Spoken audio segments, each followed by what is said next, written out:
Grabe, sobrang init. Tagal-tagal nung magre-receive nung deliver ko. Napakainit dito. Wala talagang maayos na silungan dito. Kararating lang nung magre-receive. Grabe init. Kawawa rin si ma'am. Babae pa yung receive. Wala siya nalang payong. Napalayo pa rin nilakad niya.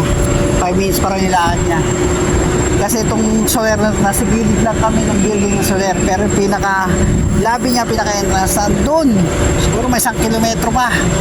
Tingin mo lang malapit, pero napakalawak kasi dito ng daan. Napakahaba ng daan. Ay, grabe ang init. Babay na.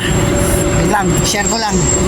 Ito, kaya yung mga umu-order, mga mahilig magpa-order, halimbawa sa iba't ibang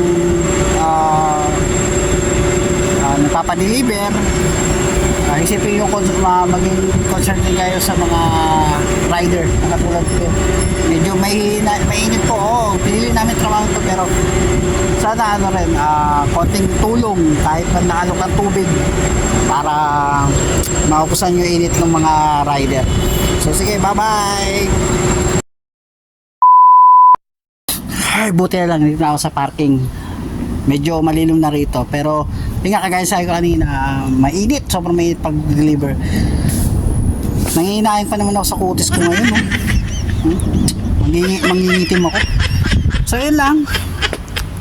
Sayang naman yung kutis ko, tingnan nyo. Ay, mukha na to.